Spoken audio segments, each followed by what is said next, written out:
Ozians, I'm the Louisiana Quadling, a Wizard of Oz collector and enthusiast, sharing with you my thoughts, my collection, and a little bit of my musical talent with all of you.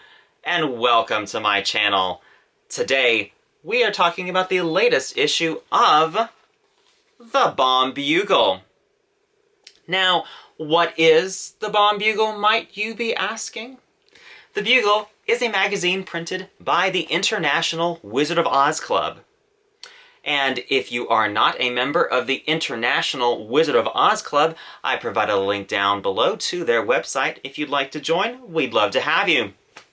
The magazine is printed exclusively for club members and is printed triannually with a spring, autumn, and winter issue. Now today, we're going to cover the latest issue of the Baum Bugle, which is the Spring 2022 edition. And as usual, with these Baum Bugle videos, I won't be covering everything that's in this issue. I'll just be giving you some highlights of what I liked. And this is volume 66, number 1. This issue covers an unpublished chapter from Jack Snow's novel, The Shaggy Man of Oz. And this cover here is a slightly altered version of the original cover artwork, which features the Shaggy Man and a character from one of the unpublished chapters, Father Goose. And this is one of my copies of The Shaggy Man of Oz, and this book was originally published in 1949. And the introductory little article here that is before the chapters in the Baum Bugle explains a little bit of the editing process of what happened with the process of writing this book.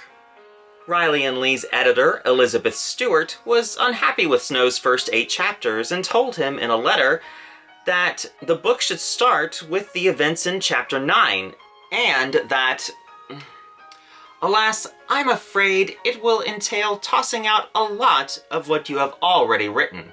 The Bugle includes chapters 7 and 8. Both chapters were kept by Jack Snow. He didn't retain the first 6 chapters. They are unfortunately lost to time. And chapter 8 of the original manuscript of The Shaggy Man of Oz was actually previously printed by the International Wizard of Oz Club in the autumn 1967 edition of the Baum Bugle. And for those of you who are wondering what that one looks like, I have a copy, and this is what that Baum Bugle looked like. If you've never seen these early issues of the Bugle, they truly are amazing to see the dedication that early club members had and how far the club has come. This newest edition includes chapter 7, published for the first time to the public. Now, how do these chapters read, since we don't have chapters 1 through 6?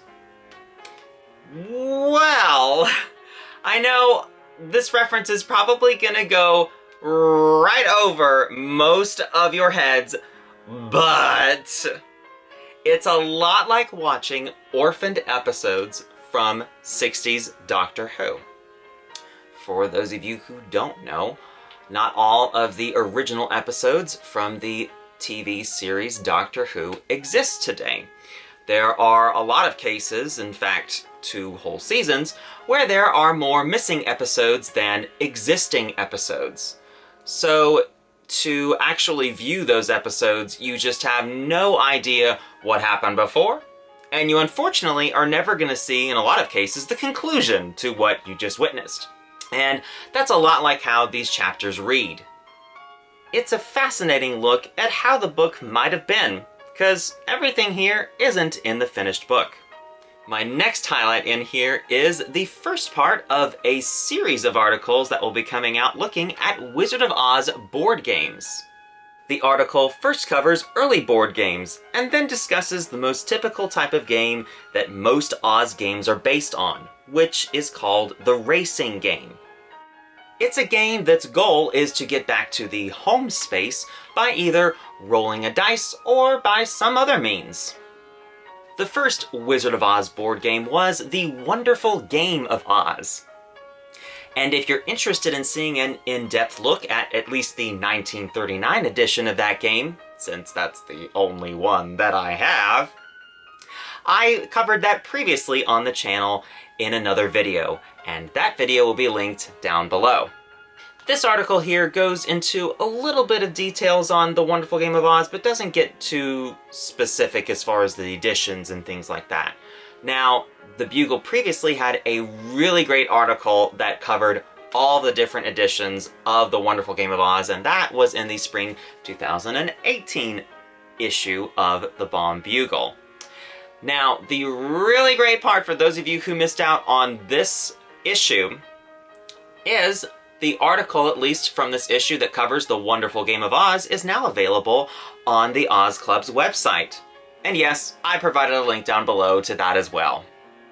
I really enjoyed this article, and I'm really looking forward to part 2. Now, besides the Bugle, you do get some extra little pamphlets that they send you. And out of all of the plethora of ones that you got this time, I think the one that we really need to talk about is the advertisement for the International Wizard of Oz Club's National Convention, which is happening in August this year. The convention will be from August 4th to August 7th in East Aurora, New York. And if you're interested in attending the convention, I've left another link in the description to the Oz Club's website if you would like to register online. You can register by mail as well. You can either send a check or money order, or simply pay online on the website.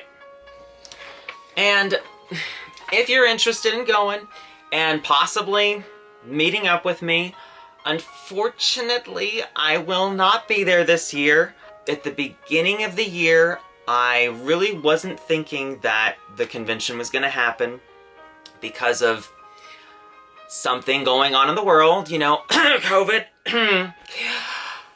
So, I kind of didn't allocate vacation time, at least with my job, to getting off for the convention. So, I'm really sorry, but I won't be there this year. But there's always next year.